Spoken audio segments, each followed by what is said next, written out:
கண்ணியமிக்க முஃமினீன்களே, வரலாற்றில் ஒரு செய்தி. குல்சூம் இபின் அகர் என்கின்ற ஒரு புத்திசாலி. அவர் அப்துல் மலிக் இபின் மர்வான் என்பவருடைய ஆட்சி காலத்திலே வாழ்ந்தவர்.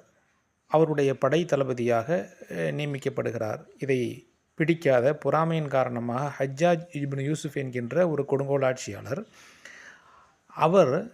இவரை எப்படியாவது மன்னர் அப்துல் மலிக் பின் மர்வான் அவரிடத்தில் மரண தண்டனை வாங்கி கொடுத்து விட வேண்டும் என்று சதிவலை பின்னி அவ்வாறான நிலைக்கு கொண்டு சென்று விடுகிறார்.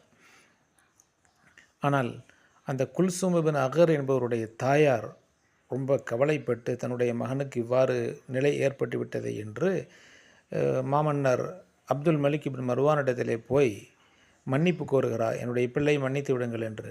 இந்த தாய் 100 வயதை தாண்டியவர் என்பதால் பேச்சை மறுக்க முடியாமல் வெட்கப்பட்டு ஒரு வழி சொல்லுகிறார். நான் வேண்டுமானால் ஒரு வாய்ப்பு தருகிறேன். ஹஜ்ஜாஜ் இப்னு யூசுஃபை 2 பேப்பரில் எழுதி போட சொல்கிறேன். ஒன்று மரண தண்டனை, இன்னொன்று தண்டனை ரத்து என்று. அவர் நிரபராதியாக இருப்பார் என்று சொன்னால் ஆண்டவனுடைய அருளால் அவருக்கு மரண தண்டனை ரத்து என்ற சீட்டு கிடைக்கும், அவர் தப்பித்து கொள்வார் என்று. ஊர் கூடியிருக்கிறது. என்ன செய்ய இந்த பெண்மணிக்கு தெரியும், அவர் ஹஜ்ஜாஜ் இப்னு யூசுஃப் 2 பேப்பரிலேயுமே மரண தண்டனை தான் என்று எழுதுவார் என்று.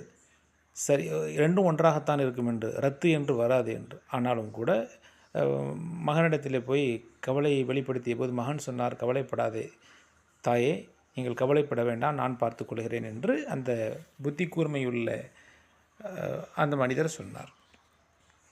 ஆக ஊர் கூடி நிற்கிறது, வேடிக்கை பார்ப்பதற்காக வேண்டி என்ன நடக்கப் போகிறது என்பது சீட்டுக்குலுக்கி போடப்படுகிறது. அதே போல் 2 சீட்டிலேயும் எப்படி இருக்கிறது என்றால் மரண தண்டனை தான் என்று இருக்கிறது.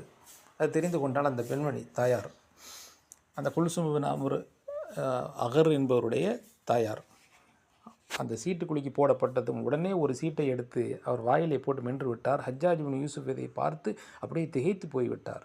என்ன நடக்கிறது என்று வாசித்து பார்க்காமல் அதை மென்று விட்டீரே, எதனால் அவ்வாறு? இப்பொழுது ஒன்றும் கெட்டு போய்விடவில்லை. நான் மெண்டது, நான் எடுத்தது, அதில் என்ன இருக்கிறதோ அதற்கு நேர் எதிர்மறையாக உள்ளது, நிறைவேற்றப்பட வேண்டும்.